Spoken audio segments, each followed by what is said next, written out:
Good afternoon, everyone, and thank you for joining us today. I'm delighted to welcome you all to RCPsych's webinar in conversation with David Lammy today.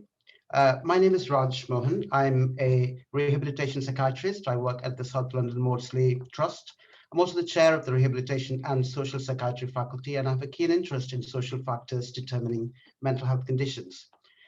I'm also one of the two presidential leads for race and equality at the Royal College of Psychiatrists. As you all know, the Royal College of Psychiatrists published an ambitious equality action plan in January 2021.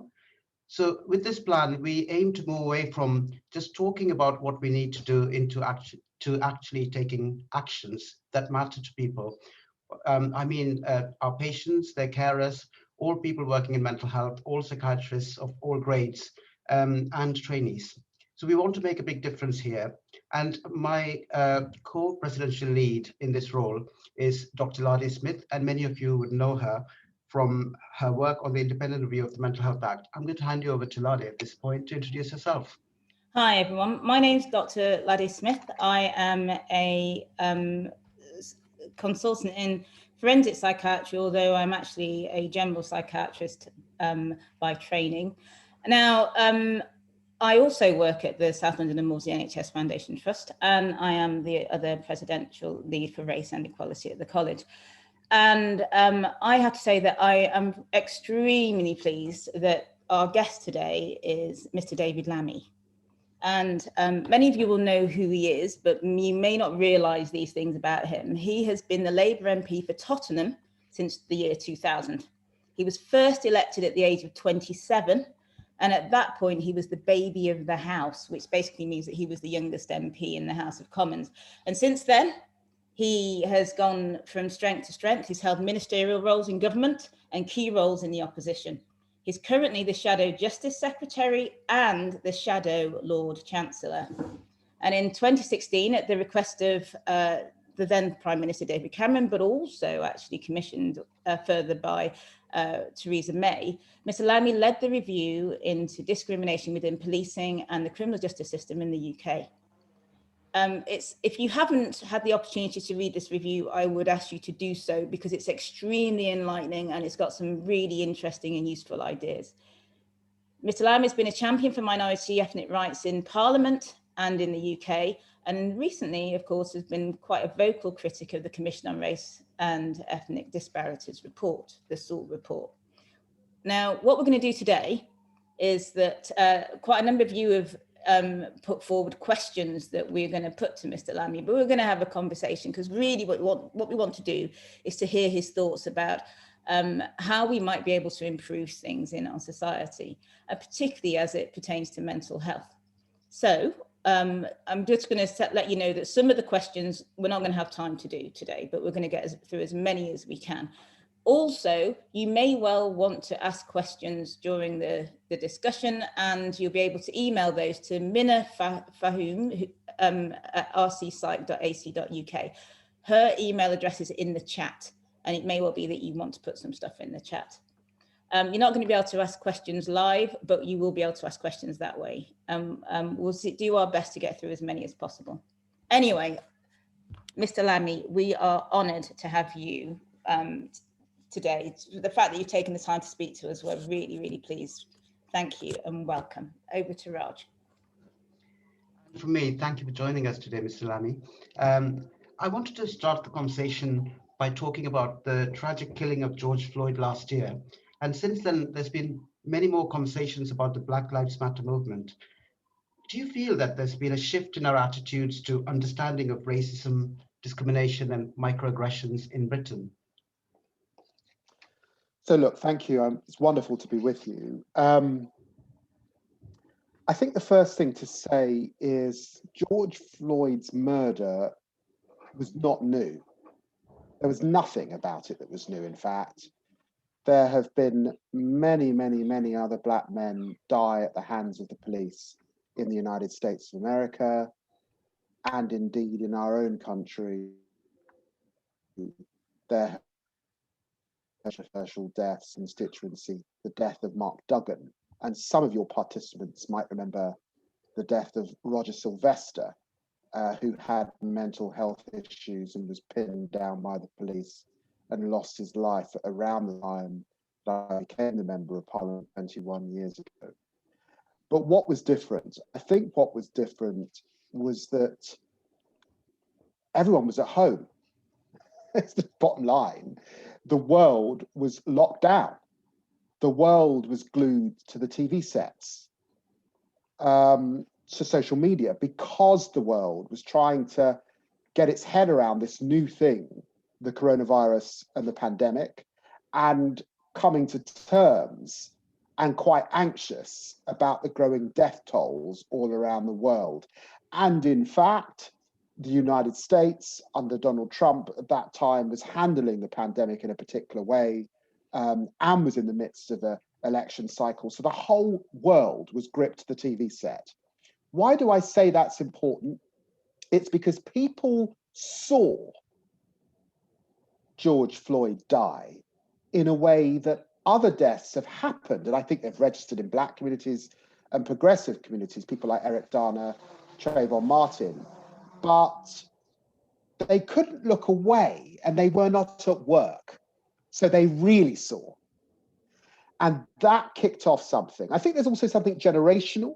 In a sense, this feels a bit like, I imagine it felt like in the end of the 60s, 68, when the baby boomers were sort of coming of age. There's something millennial, Generation Z about this moment, the social media age, and the frustration amongst that generation, white and Black, about where the world's got to. And people locked down. And actually the headlines at that time were that despite the fact that we were locked down, it was still the case that Black people were experiencing more fines and more stop and search by the police, even though we were meant to be at home. So for all of those reasons, it captured the imagination. I want to say one other thing though, and I hope this is the major point that I make in response to your question about change. I want to say that the condition of systemic racism and race, most Black people find tiring and frustrating to talk about, because it's like the pendulum has not changed. And in the context of Europe and our own country, one still has to explain the fact of racism. What do I mean by that? Well, it's to put very squarely that for me, this is really not a discussion about Blackness. There is very little to say any longer about race and Blackness. All the books have been written, from Maya Angelou to James Baldwin to Afia Hirsch to Zadie Smith. All the books have been written. All the comedy has been made, from Eddie Murphy to Chris Rock. All the films have been explored. This is about whiteness. And we need to rest on that. And it is perhaps because so many white people focused in on the death of George Floyd that we might be about to enter this new period. And just to conclude, I was asked by ITV, they said, look, in response to George Floyd, we want to do some adverts, it'll be on primetime television. Can you please talk about an incident in which you've been stopped and searched? And I said, oh God, really? Again? They said, no, this is prime time, we really want you. So I did it. And they said, we think this is going to be exciting television. I said, I don't think it is. I think it would be way more interesting if you asked some white men to talk about how they feel when their daughter brings home a Black boyfriend, or some white women about why they cross the road when a group of Black men are approaching on the other side youth. That's interesting. That's new. That's different. So it's to just really underline this business of whiteness. That is what we need to explore. And that may be the new possibility that comes out of this global movement, Black Lives Matter. Thank you. I think that's a very deep answer, and there's plenty for us to think about. And also, as we're embarking on this work around reducing discrimination and racism in all aspects of healthcare and in mental health, we do need to use the momentum, whatever momentum we have, to drive things forward. The next thing I was going to ask you was about the fact that you were asked by the last two prime ministers to lead a review into the racial discrimination in policing and criminal justice system and implement recommendations from that. Your report, the Lammy report, you concluded that BAME individuals face bias, including overt discrimination in many parts of the criminal justice system. Your review, which was published in 2017, had 35 recommendations on reducing inequalities within the criminal justice system. So around 4 years have passed, and I was wondering what you thought about the progress made in terms of implementing those recommendations, and how happy are you with them? Well, glass half full or glass half empty. Let's start with the half full. Back in 2015, and it's amazing to live through a period where it feels like a world away. I want to give due credit to David Cameron for reaching across the political party aisle and asking me in a bipartisan moment to lead a review into the overrepresentation of Black, Asian and minority ethnic people in the criminal justice system. Because what it did was it put race out of the political ding-dong of party politics. And it said, this is important, this problem we've got in the criminal justice system is too important for the day-to-day of political kickabout. And in fact, it coincided with a move that felt a bit global at the time in the United States. The Republicans were examining what had happened with federal prisons in the United States. Now, that was in part because the opioid crisis had led to lots of white people finding themselves in prison and under the 3 strikes rule. And within the Democrats, the Clintons and Joe Biden was coming under some criticism for their approach to law and order that had led to mass incarceration in part in the United States. And I got to look around the world. Justin Trudeau was bringing in some new legislation in this area. There was a sort of progressive tide. Now, that progressive tide was in part, I suspect, because all around the world, or the developed world, crime was falling, which allowed a toning down of the tough on crime rhetoric that can become so common in politics. But I want to give credit to David Cameron for doing that. I took 2.5 years. I got to travel around the world. I took lots of evidence. I looked very carefully at what was happening right across the criminal justice system, not just focused on the police. A lot of our work had been very heavily focused on policing. It was important to focus on the courts, on the judges, on prosecutions, on prisons, as well as on the situations where Black people encounter the police. And the report was widely applauded. I did a lot of work to make sure that it was a cross-party report. Sean Bailey, the last Conservative candidate for mayor a few weeks ago, was on the advisory panel. Keir Starmer, former DPP, was on the key. You might see I had a bit of a crystal ball. Was on my advisory panel. Very nice that he's made me Shadow Justice Secretary 5 years later. But the point was, it was a cross-party team. I landed it well. It was widely accepted. David Cameron moved off the scene because of Brexit. Theresa May came in. Theresa had set up the race disparity audit and the race disparity unit in number 10. She had actually liberalised stop and search as Home Secretary. The Tories were in a bizarre place, in my view. They were sort of saying that they were liberal on race, but tough on immigration. We could have a long discussion around the inconsistencies of that, but that was their approach at the time.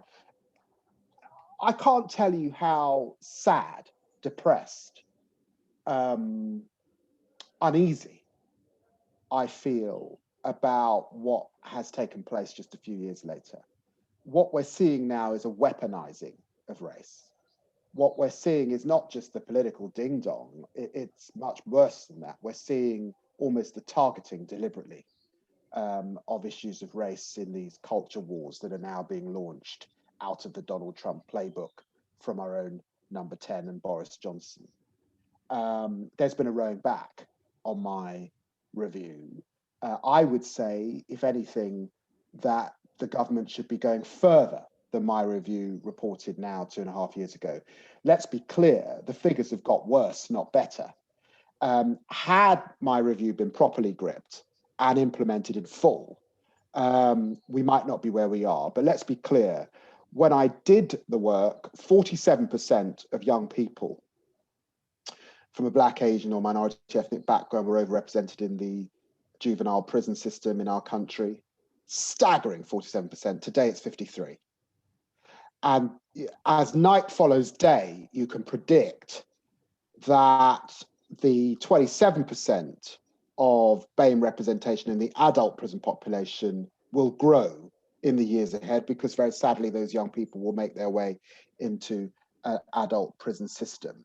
That requires serious action. Other areas like the judiciary have been woefully slow at diversifying. I have to say that's not just around ethnic diversity, it's around gender as well. It'd be nice if Brenda Hale wasn't the only woman on the Supreme Court for quite as long as she was. So there are profound issues across the system. Our prisons have been shut down in the pandemic.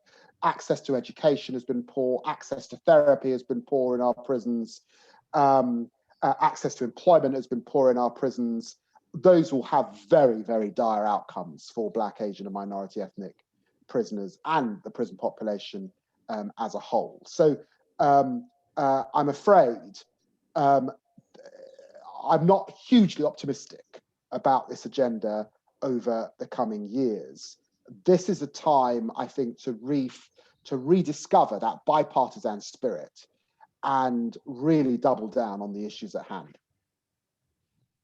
So, I mean, I think that's a really good point. I mean, it's absolutely crucial. This is the kind of area, you're absolutely right. It's the kind of area that everybody has to be working and going in the same direction. And as you say, it seemed like for a while people were all going in the same direction, even people in different parties. It's interesting what you say about about whiteness. For me, I often think that the issue is that if you're white, you're treated as a whole human being, but if you're not white, you're only treated as a partial human being, and that's the inherent disadvantage. And what you described as happening in the criminal justice system, particularly in the youth justice system, is crucial. As you say, the people who are in the youth justice system now are going to be adults. They're going to graduate into the adult system because they'll become adults who have criminal records, etc. In mental health, of course, we have a big problem, because if you are a Black person, you're 4 times more likely than a white person to be sectioned under the Mental Health Act. You're much more likely to be brought in crisis. You're much more likely to be brought in by the police, and much more likely to be overrepresented in the higher end of services, in the criminal justice bit of services. And it's interesting that as a forensic psychiatrist, I see people in my clinic who, frankly, well, it's clear that they've been experiencing marginalization and exclusion from a really early age. And it's a kind of failure to provide them with that care and the support that they needed, when they were 8 at school, and it was obvious that they weren't really functioning properly. And at that point, someone should have done, they should have seen an educational psychologist, or they should have been surrounded by support. At that point, they end up being they move school, then they move school again, and then they're excluded permanently. And that seems like the same trajectory for the people who end up in the criminal justice system. Certainly for sure. I mean, I know people don't realize this about mental health, but by the time the psychiatrist sees you, certainly, particularly if you're a forensic psychiatrist, the damage has already been done, actually. And, the person's already been stabbed or stabbed somebody. And frankly, from my point of view, I'm just picking up the pieces. So, you're a politician. It seems to me, can do something about this? You have done your review, but what else can you do? What more can you do going forward? Lade, that's a big question. There are some deep issues that sit behind that question. And I don't want to be relentlessly negative, but I have got to be frank. There has to be common ground on the existence of systemic racism. And there isn't common ground at the moment politically on the existence of systemic racism. That's the negative. On the positive side, I do want to say that post George Floyd, we're also in a bizarre situation where FTSE 100 companies, charities, public sector organizations such as your own are ahead, are wanting to do things, are re-examining diversity inclusion, are setting up action plans, are deep diving. White colleagues are talking about allyship. They're reading, educating themselves.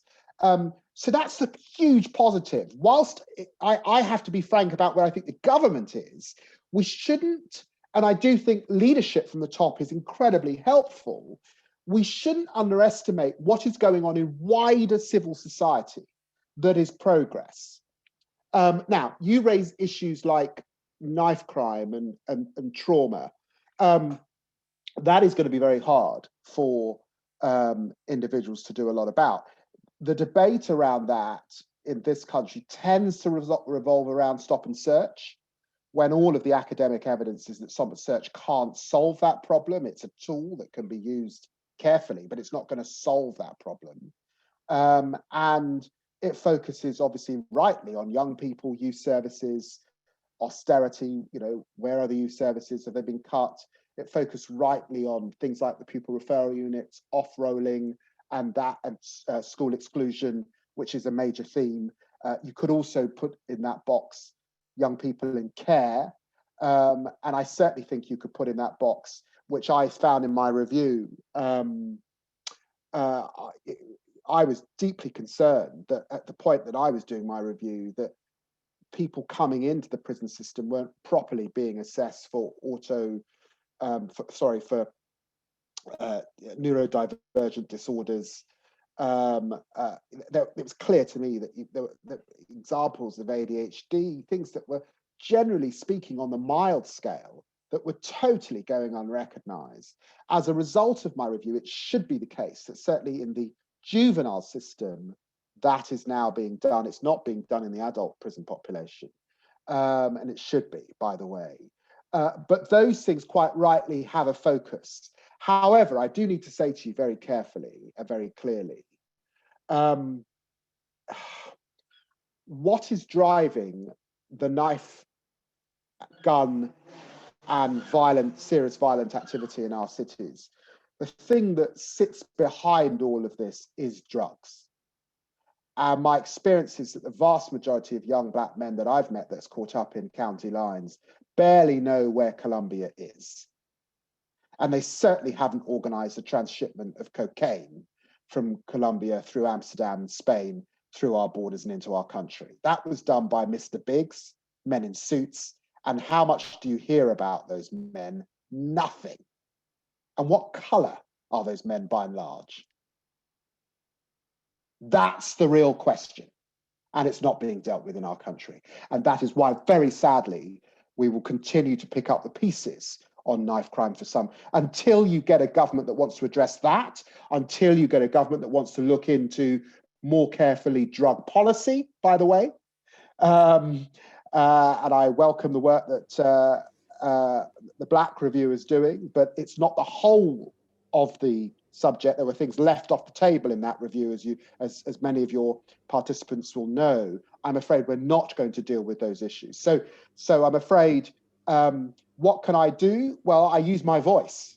I advocate, and I'm responsible for the Labour position on much of this, and crafting a position.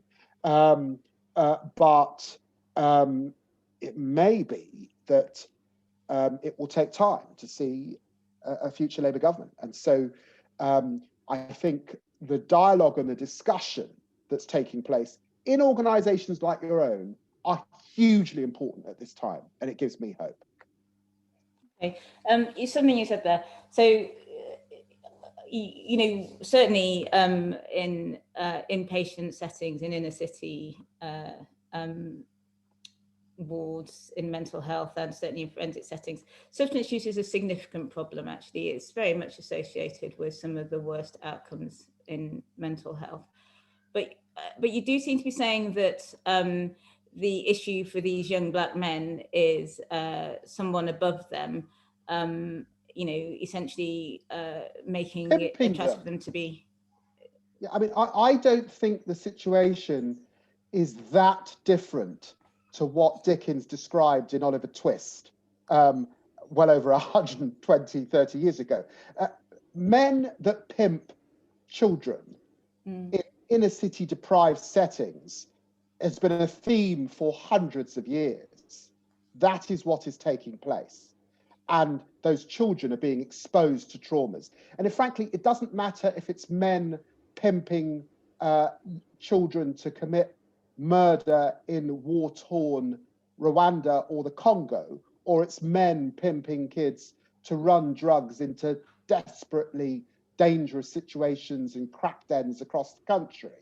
It's the same principle that's taking place. And until you seek to address the men doing it, you're not going to fix the problem, because deprivation is real. It's certainly real in black communities in the UK.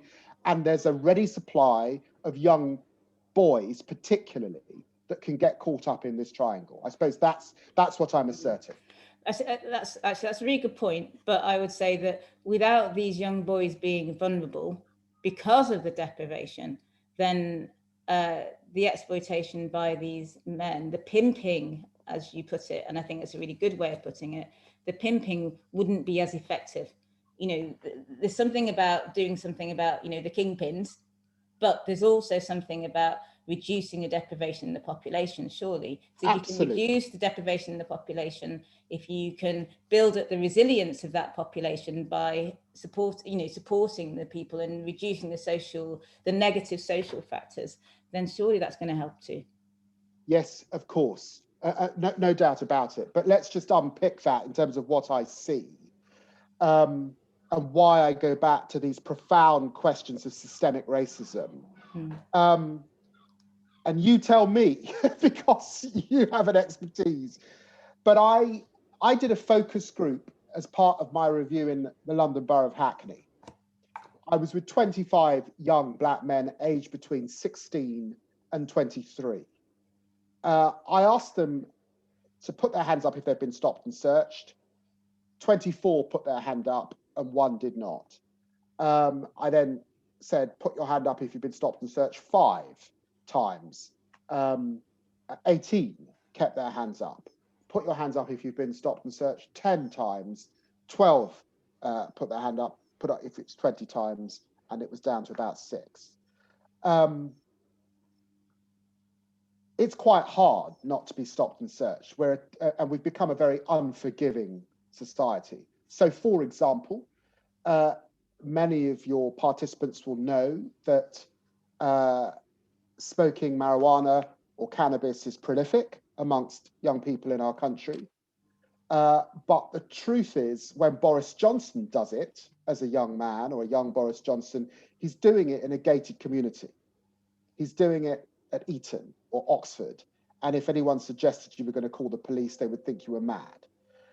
When a young black child experiments in Brixton or Tottenham, sooner or later they're going to run into the police.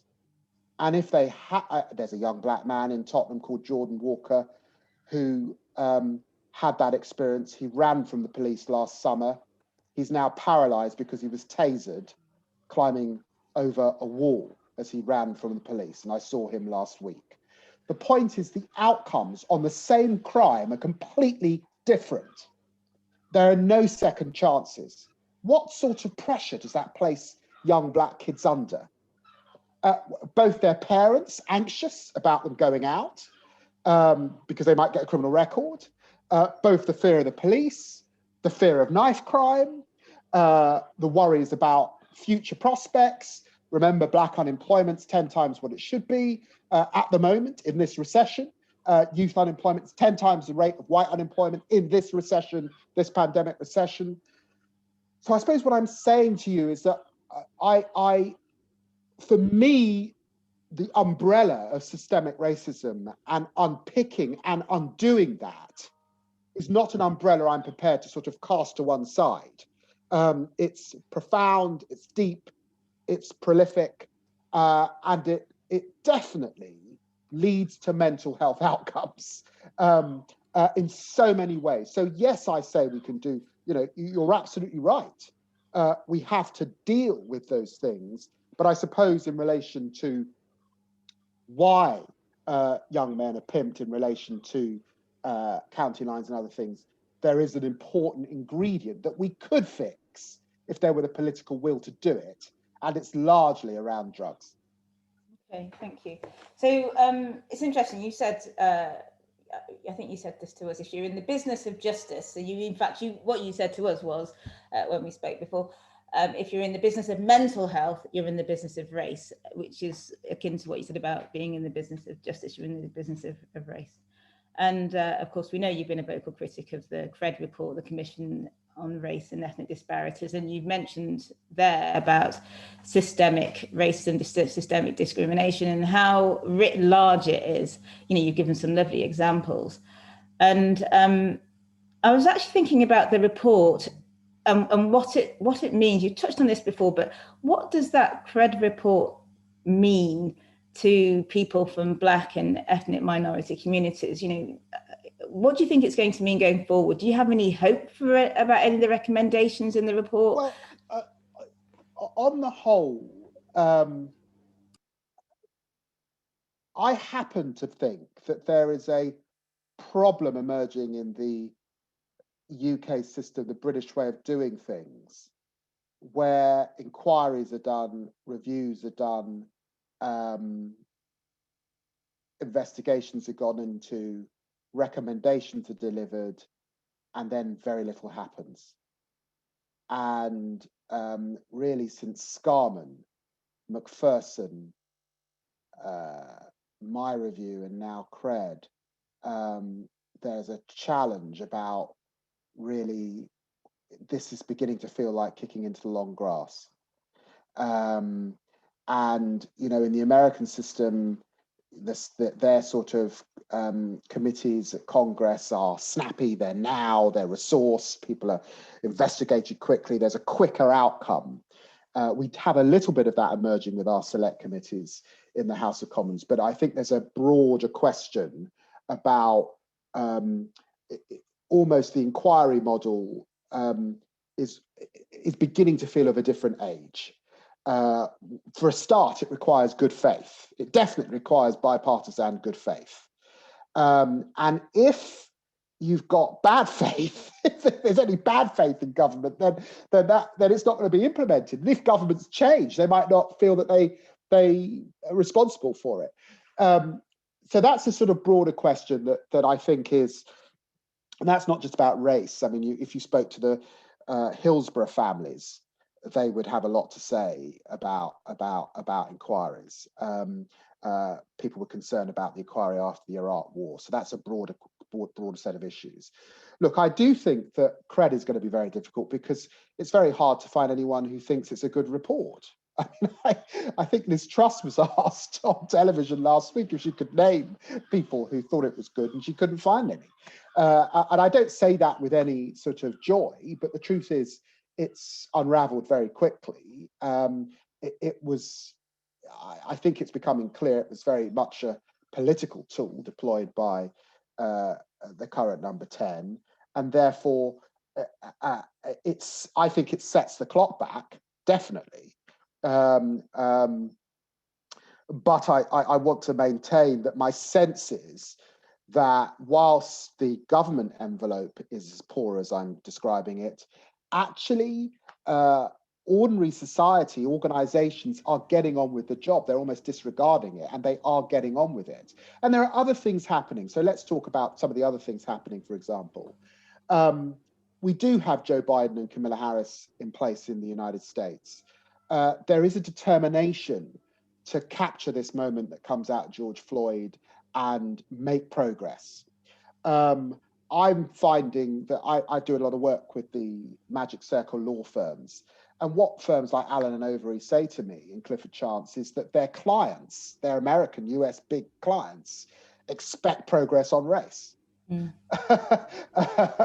And therefore, where are the black trainees in our organization? This is a bottom line subject. Britain has left the European Union. We will be signing massive trade deals with other countries now. The primary trade deal clearly is going to be the one with the United States of America. Now, I think there are huge downsides, I've got to tell you, culturally, about Britain becoming the 51st state of the United States of America, but that decision has been determined. And clearly, again, we'll find that the race discourse in the United States has bigger impact here than we might imagine. Britain, let's take the next big trade deal after the United States. Well, clearly, the trade deal with India is going to be massive and huge for this country to secure. And I was reading the papers about where the government's got to with its trade in India, and surprise, surprise, the Indians are saying, well, yes, you can have a trade deal, but we quite like visas. Yeah.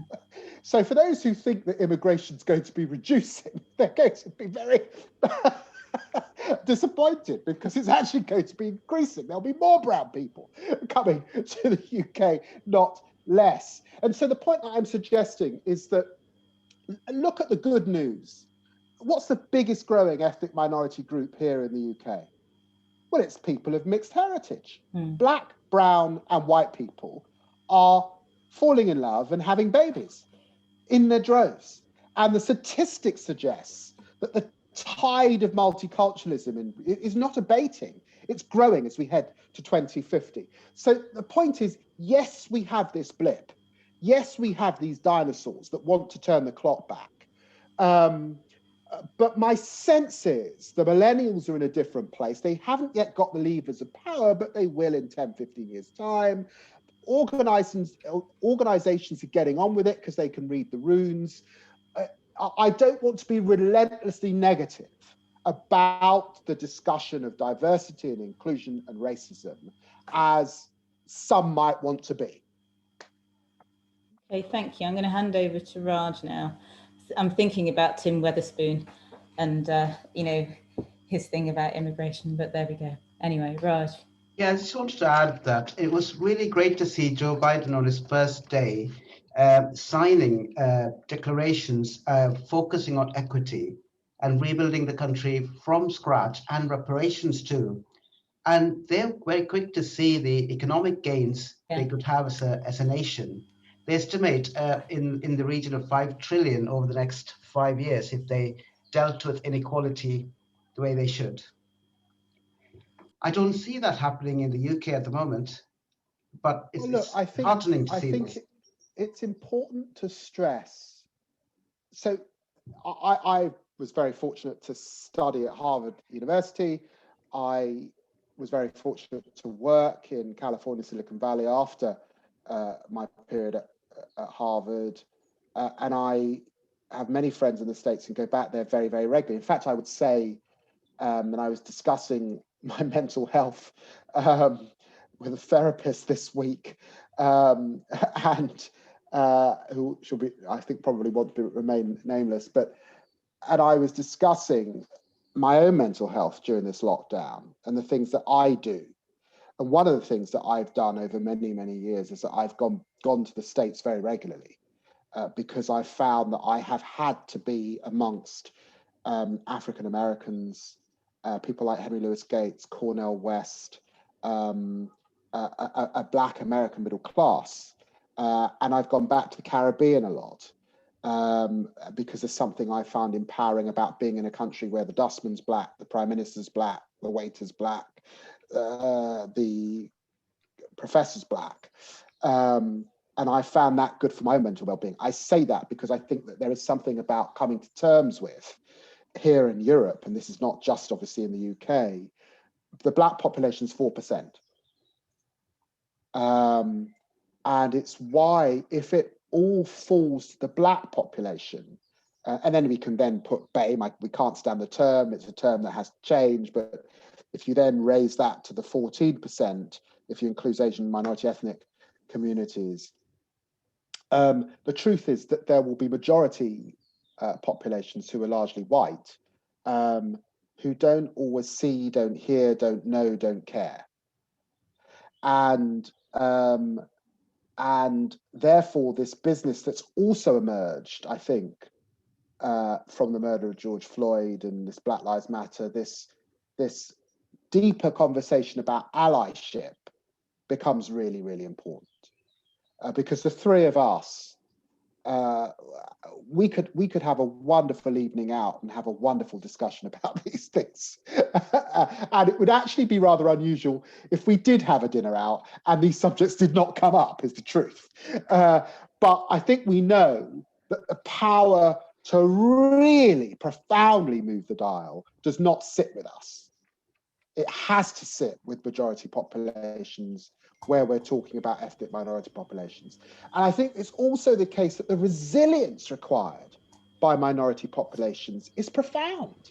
It's so very, very profound in a European context. And we have to find our own way. We look to the States a lot, but there are very big differences in the United States and in the Americas broadly. Yeah.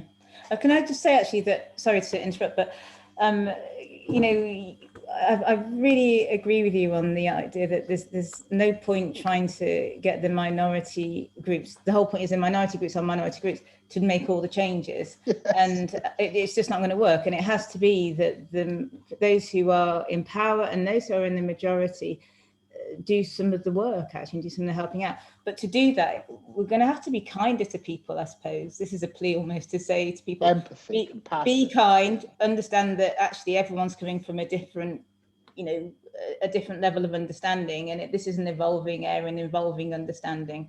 And it's going to take a little bit of time, I suppose. So we have to be kinder to people when it comes to helping them to understand. Well, you're right about be kind and empathy and understanding. You're really right about it. And it's why actually the leadership that can come from the top, getting to a place where this isn't a political football, it's a bipartisan place, can be so powerful. But there is a second point that I think is important to make. We touched on it briefly before, which was this business about the platform that we have or that one has. Now, and I just want to use this as an illustration. I have the most tremendous platform. My platform is the House of Commons. It's one of the great democratic forums of the world. I have a media profile. I can say and assert things and it creates ricochets. In the last few years, particularly, whether it's the reaction in our country to Windrush, whether it is calling swiftly for an inquiry for the Grenfell families, whether it's the challenge I gave to Oxford and Cambridge about who gets to go, that's really tied up in the understanding. Now I've been in the business for 21 years, the platform I've got and how to use that platform. Some people say, oh, well, David's really passionate, or he's, you know, they even use words like tropes, like angry, which I find very frustrating because I don't think I've ever lost my temper in the House of Commons. And I always say to them, look, you've got to understand, I'm representing my constituents. And if you want to know my constituents' view, go to a barber's on Tottenham High Road. And you'll understand that what I'm saying using my platform is a terribly sanitized version of what's being said at the barbershop, right? But it's using the platform. And I say that because I want the 196 participants to use their platform. You know, I've had these inane questions like, but I don't, you know, is it woke or is it PC? I don't know what to say. I don't want to use the wrong words. What a luxury you have. What a luxury. How lucky you are to be able to reflect that you might use the wrong word and therefore say nothing when you have a platform, when you've had all the education, when many of you have been to the best schools since the age of 7, where you had a leg up all the way, and you have a platform to call out racism, to do something about it in the organizations you represent, and you sit on your hands and fall back on, I don't want to offend the Daily Mail or the Telegraph or be called woke, or I want to be blind to what I'm seeing, use your platform. And you ought to be embarrassed, frankly, that this black man is the one using his.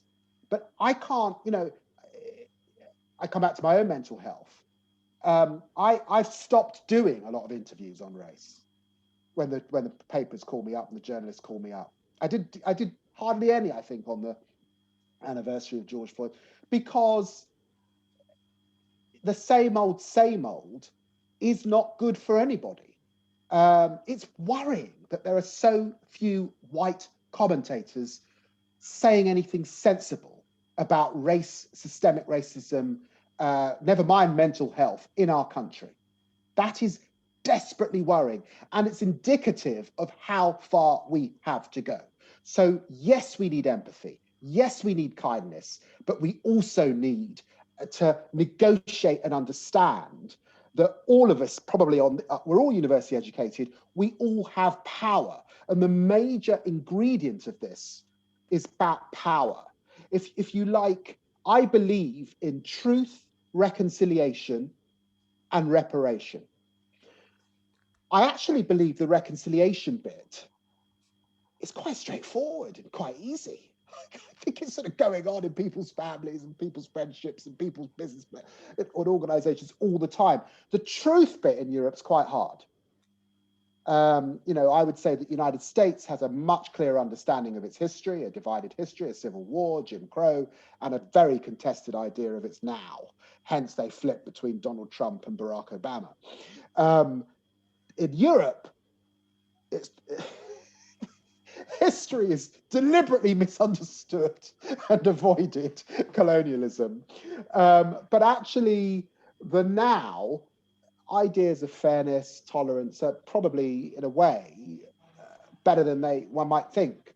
But we do have to get to the truth bit. And then we can get to repair. But you only get to repair, and it's my sincere hope that 21st century is the century of repair, in the way that the 20th century was a century of rights, not just for black people, rights for women, rights for gay men and women, rights for those with disabilities, rights for working people. It was the century of rights and the ability of people who started the century under the thumb to self-actualize by the end of that century. But the fruits of that are not born until we have equity and repair. And that's where we get to power. It's when people use their platforms, when we have a serious discussion about whiteness and the why we are racist. Then at that point, you can have repair, but you can only have it if people are prepared to use their power and sometimes give up power for the advancement of others. Thank you, David. That's a very powerful call to all of us in the audience to actually start doing things and not be quiet or complicit. I really appreciate that. I wanted to ask you a question pertaining to COVID. I don't know if you're aware, the Royal College of Psychiatrists was one of the first colleges to publish some guidance on risk assessment to support healthcare staff from contracting COVID and about safety. We've lost about 1,000 healthcare workers in this country, and a disproportionate number of them were from ethnic minority groups. The question is, how do you think healthcare staff could have been or should have been better supported or protected by the government, that is? Well, that's obvious. In a sense, it looked to me like the system was almost unaware of where minority staff found themselves within the NHS. The sense of agency and power that those minority staff had.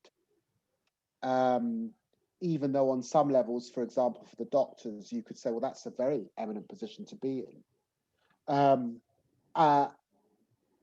There's something about the architecture. There's something about, it goes back to my thing of, recommendations are made and then they're not implemented. There's a sense of momentum, and then it's not sustained. We're in a period of momentum, but let's face it, will we still be having this conversation in 3 years' time? I'm being hopeful, but we may not. We can come together again. We can say, did anything happen? And so I do think there's something about sustained momentum. There's something about the data and what the data is telling you. I found this in my review. By the way, people assume I'm just talking about Black people in the criminal justice system. The group that I put a lot of emphasis in my review was on Gypsy, Roma, and Traveller, who have the worst outcomes and have had the worst outcomes for 200 years in our criminal justice system. No one even kept the data. No one talks about them. One of the most, it almost makes me well up and cry, most humbling moments of my life was going to a conference of Gypsy, Roma, and Traveller. They held me up like a hero because I had mentioned them in my review and no one else had bothered ever before. And so I use that example because that feels to me like what was happening in the health service. Many of us knew that this was happening, but it was not commented on. Nothing was done about it. Data was not kept. The old issues of, by the way, the interesting thing about the NHS is in lots of other sectors that I have to work with, higher education, the judiciary, lots of other sectors, who's on the boards and CEOs and chairmen of companies, they tend to always talk about the pipeline. Now, at least in the NHS, it's harder to talk about the pipeline. I know you can, in relation to specific communities like the one I'm from, African Caribbean ones, but on the whole, it's clear that there are minority ethnic people working in the NHS. The issue is retention, progression, those sorts of issues, agency in the workplace. And I think sadly, that sits behind the figures and the statistic, the death rates, the harm that showed up during and over the period of the pandemic. So we're coming to the end. I've got a question. You mentioned your criticism of elite universities like Oxford and Cambridge, and for not doing enough to attract Black candidates, Black students. And I wonder if you'd say the same about medicine. You just touched on the fact that in medicine we know that the NHS is totally propped up by ethnic minority people, and in fact in our own college, the Royal College of Psychiatry, is incredibly diverse. 39% of our psychiatrists are from an ethnic minority background. However, there is quite a significant heterogeneity in that. The majority, we've got very strong representation of people from South Asian backgrounds, particularly Indian doctors. We have about 3% of our psychiatrists are Black, but most of those are Black African backgrounds, and most are actually overseas graduates. What would you do to attract students into medicine, Black students, but particularly into psychiatry? This is a big question. We're going to run over time, and I hope you'll allow us to run over time because I'm enjoying this session very much. What I would say is my challenge to Oxford and Cambridge at the time was that there were more people with the surname White than there were Black students at those colleges. That there were colleges that had not had a Black student for 5, 6, 7, 8 years. But in fact, it's also the case that there were more young people, I think it's still the case, there are more young people from the London boroughs of Barnet and Richmond at both those two institutions than there are the whole of Leeds, Sheffield and Newcastle combined. So what you see at that apex is issues of class and race combining, is the truth. And it's important to emphasize when you're talking about elite institutions, because it's not about them no longer being elite institutions, that there's a difference between being elite and elitist. That's an important distinction that's poorly understood in Europe and better understood in the United States. And it's only because I went to Harvard and I saw what diversity looks like, really, that I was able to challenge them in the way that I challenged them. I think the other part of your question really goes back to the use of the term BAME, and this homogenized sense in which we're not getting underneath the experiences of individual minority groups. And what I've seen in the criminal justice system, I mentioned the position of Gypsy, Roma and Traveller, which is horrific right across society in our country. And the discrimination, it's a legitimate discrimination, almost legitimized in broader society. Very sadly, the government are seeking to stigmatise them even further in the current police and crime bill that's ending through Parliament, turfing them off land and all the rest of it. But I would say that what I saw in terms of some good practice in New Zealand and in Canada, in the changing attitudes to Indigenous, native Canadians, native Kiwis, and Native American populations, is there's an understanding of the way in which the state has to handle these communities with care because of huge genocide and injustice done to those communities. And what I think is so utterly depressing, and it reduces me to tears when I think about the way that the Windrush generation were treated, is that these were the descendants of enslaved people. They were British citizens by virtue of the fact that their ancestors were brought from Africa to the New World. And yet they could be detained, deported, denied housing, pensions, healthcare, all these years later. That goes back to this ambivalence, this deliberate attempt not to understand the truth of one's own history. It's still not taught in our schools sufficiently. So there's generations of the British population ignorant as to those histories because they were done far away. And it does require treating people of African Caribbean descent with a degree of tenderness and care that is appropriate for where they find themselves, having been ripped of their language, their culture, and enslaved for hundreds of years, and then emancipated with no money and effectively working as indentured workers, which is why we are, by and large, a poor economic group.